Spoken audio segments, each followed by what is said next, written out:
छत पर खेती करने वाला गांव।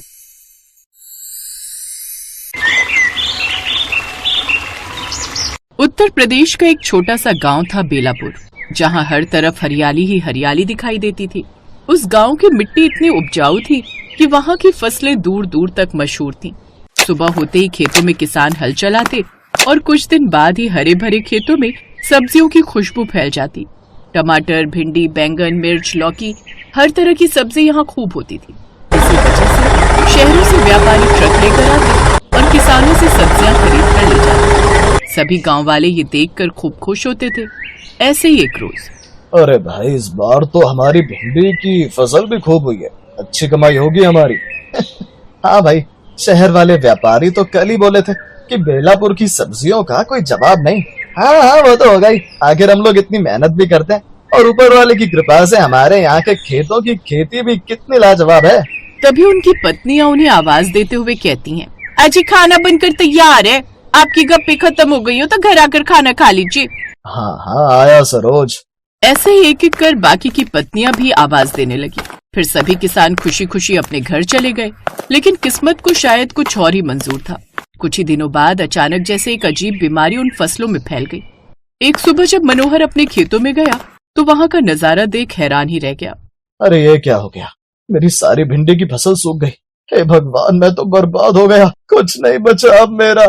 हे भगवान, ये क्या, मेरे टमाटर के पौधे भी काले पड़ गए। जाने किसकी नजर लग गई हमारे खेतों को, अब क्या होगा। अब कुछ ही दिनों में पूरे गांव के खेत खराब हो गए। अब हम क्या करेंगे, खेत ही खराब हो गए तो घर कैसे चलेगा। व्यापारी भी अब नहीं आएंगे, सब्जी ही नहीं है बेचने को।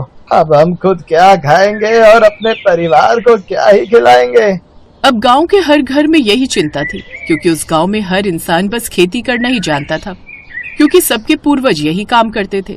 इसके अलावा वो और कुछ काम करते ही नहीं थे। मेरी तो कुछ समझ में नहीं आ रहा सरोज, अब क्या होगा। एक तो सारी फसल खराब हो गई है और ऊपर से कुछ समय बाद बेटी की शादी भी रख दी है। ऐसे तो काफी मुश्किल हो जाएगी। आप फिक्र मत कीजिए जी, ऊपर वाला हमें जरूर कोई रास्ता दिखाएगा। पापा, आप परेशान मत होइए, आप मेरी शादी मंदिर में ही करवा दीजिएगा। बेकार में आपको खर्चा करने की कोई जरूरत नहीं है।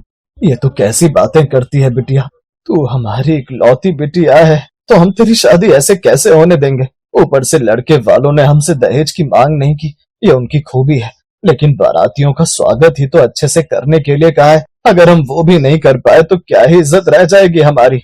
जहाँ मनोहर परेशान था, ऐसे ही घर के बाकी लोग भी चिंता में थे। उन सबको कुछ समझ नहीं आ रहा था। उसी गांव में एक किसान था बंसीराम, जो कि आलू की खेती करता था।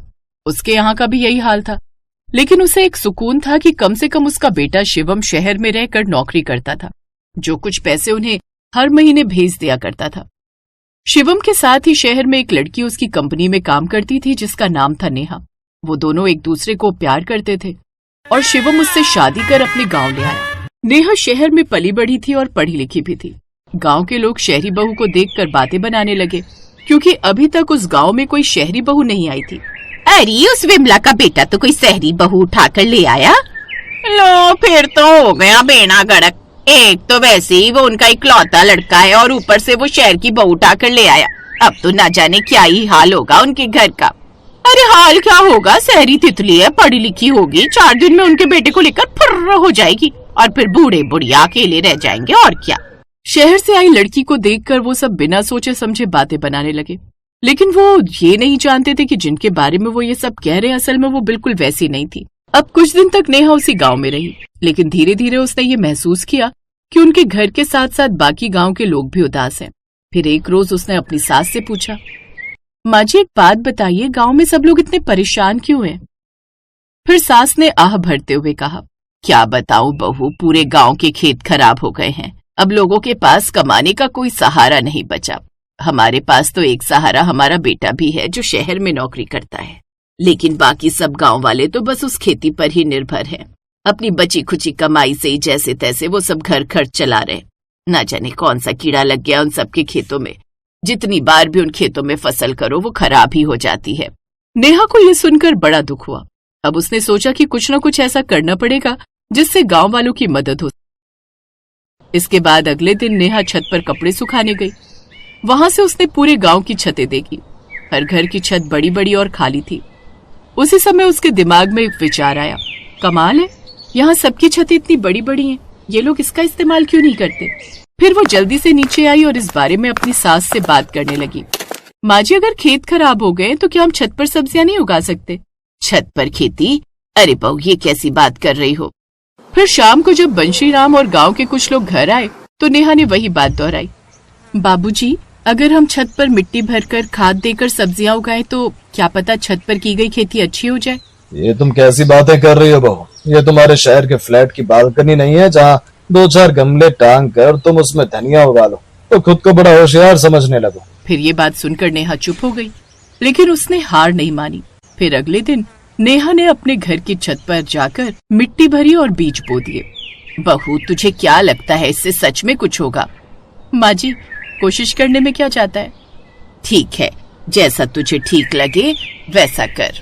अब धीरे धीरे पौधे बड़े होने लगे। फिर एक दिन पड़ोस की कमला छत पर आई। उसने देखा कि नेहा की छत पर टमाटर, मिर्च और धनिया के पौधे लगे हैं। अरे बहू, ये क्या कमाल देख रही हूँ मैं, ये सब सच में उग रहे हैं? हाँ चाची, थोड़ी मेहनत और सही देखभाल से सब हो सकता है। देखना, अब तो हम छत पर ही खेती करेंगे।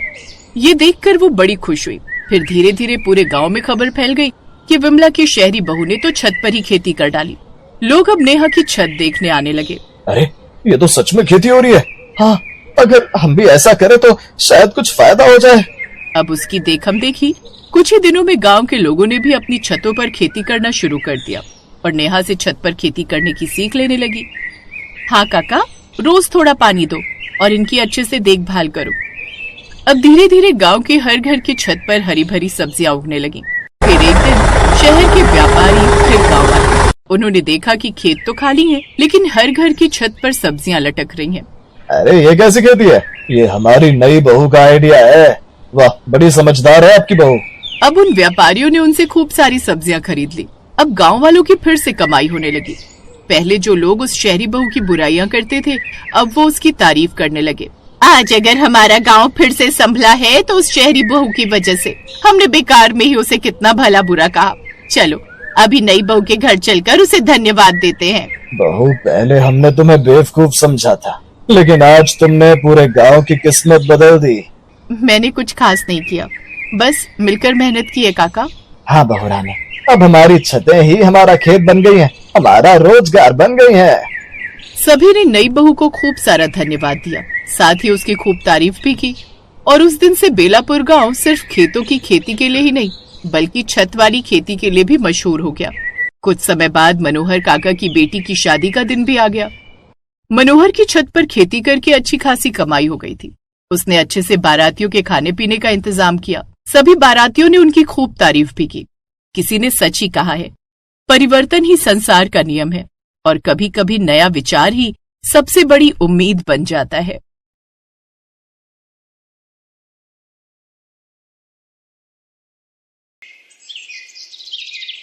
पार्वती अपनी नई बहू सोनम के इंतजार में हाथों में थाली लिए खड़ी थी। अपनी बहू की आरती उतारकर पार्वती बोली, सोनम बहू, अपने दाहिने पैर से ये कलश गिराकर अंदर आ जाओ। सोनम कलश गिराकर अंदर आ गई। उस घर को देखकर सोनम बोलती है, सूरज, तुम्हारा घर तो कितना छोटा है।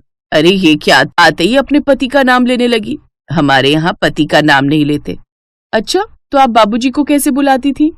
मैं तो इन्हें सूरज के पापा कहकर बुलाती थी। लेकिन माँ जी, मुझे तो इन्हें बंटी के पापा कहकर बुलाने में शर्म आती है। तुम भी ना एकदम बॉडम हो, तो तू इसको एजी ओजी कहकर बुला लिया कर। अच्छा जाओ, अब अपने कमरे में जाओ और नहाकर फ्रेश हो जाओ। फिर कल तुम्हें अपने हाथों से प्रसाद बनाना है, जिसके लिए हमें कुलदेवी की पूजा करने जाना है। अगले दिन सुबह जल्दी उठकर सोनम नहाकर तैयार हो जाती है। फिर अपनी पहली रसोई करने रसोई में जाती है, जहाँ वो अपनी पहली रसोई में सबके लिए हलवा बनाती है और फिर कुलदेवी के मंदिर जाकर उन्हें वो प्रसाद चढ़ाती है। ऐसे ही कुछ दिन बीत जाते हैं।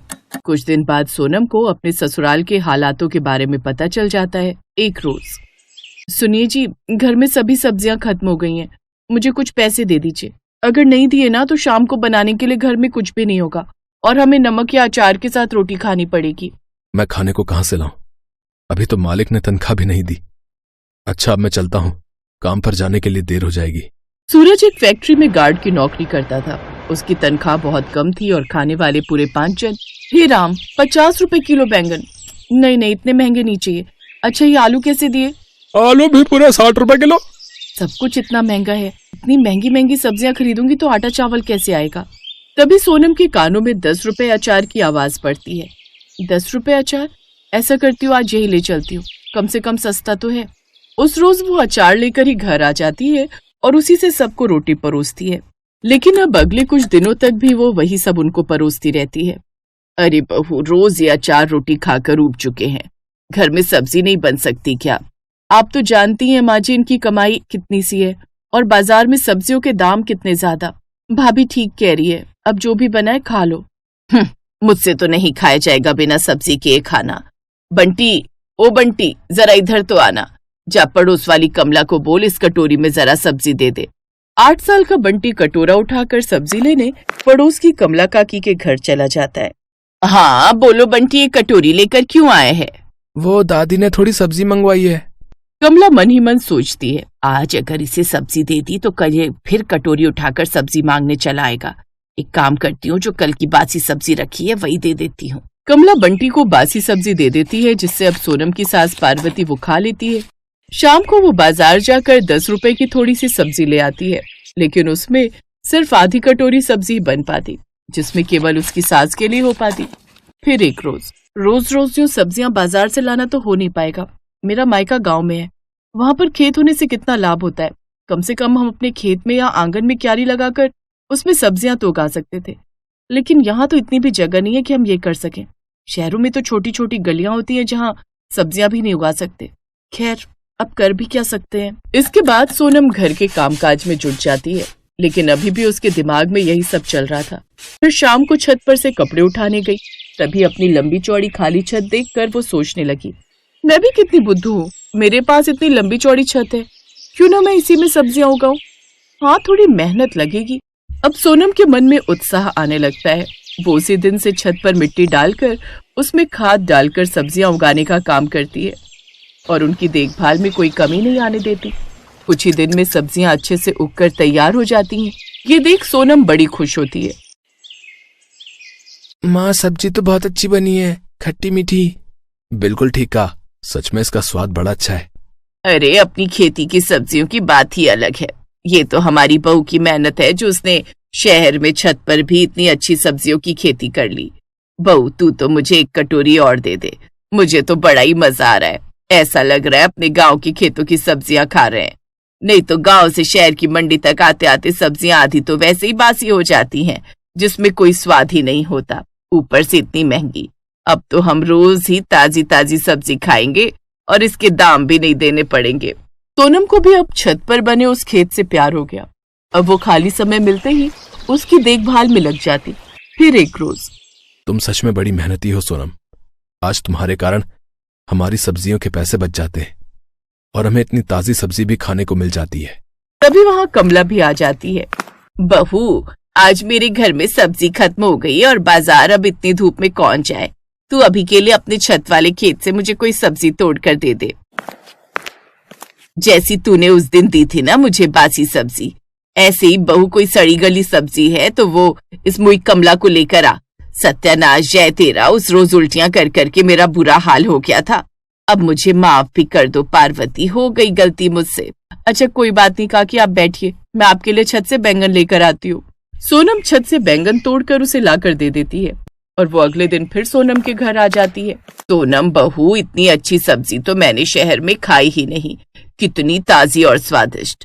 ऐसा कर, तू मुझे आज कोई और सब्जी भी लाकर दे दे, तू चाहे तो बदले में पैसे ले ले। नहीं नहीं काकी, उसकी कोई जरूरत नहीं है, मैं अभी लाती हूँ। सोनम छत से सब्जियां तोड़कर उसको लाकर देती है, जिसके बदले कमला काकी उसे पैसे देती है। रख ले बहू, ये तेरी मेहनत के हैं, और हम बाजार से जाकर सब्जियां लाते हैं तो वहां भी तो पैसे देते हैं ना। अरे मैं तो कहती हूँ कि तू ऐसी सब्जियां बाजार में बेचे ना तो तू अच्छी कमाई कर सकती है। पहली बार उन सब्जियों के दाम पाकर सोनम बड़ी खुश होती है और अब वो खुद का काम शुरू करने की सोचती है। वो अपने घर के बाहर ही ताजी सब्जियों का बोर्ड लगा देती है। अब जिसे भी वो ताजी सब्जियां चाहिए होती वो उसके घर आकर उसकी छत से सब्जियां खरीद कर ले जाते। सोनम बहन, मुझे 2 किलो बैंगन, 2 किलो सीताफल और 1 किलो भिंडी घिया दे दो। जी अच्छी बात है, अभी बांध देती हूँ। सोनम, तेरे कारण हमें भी कम दाम में अच्छी सब्जियां खाने को मिल जाती हैं। ये ले तेरे 300 रुपए। अब उनकी आर्थिक स्थिति काफी सुधरने लगी, क्योंकि अब मुफ्त की सब्जियां खाने के साथ साथ उन सब्जियों से कमाई भी होने लगी। और अब घर खर्च तो सोनम की सब्जियां बेचकर ही चल पड़ता और सूरज की तनख्वाह सूखी बच जाती। और अब वो खुशी खुशी से रहने लगे। Best buddies. Hello friends, Thanks for watching this video. अगर आपको ये वीडियो पसंद आया है तो प्लीज लाइक, सब्सक्राइब, कमेंट्स करें इस वीडियो पर। और हाँ, शेयर करना भी ना भूलें। और भी मजेदार वीडियो देखने के लिए नीचे दिए गए बेल आइकॉन को दबाएं। देखते रहिए बेस्ट बडीज।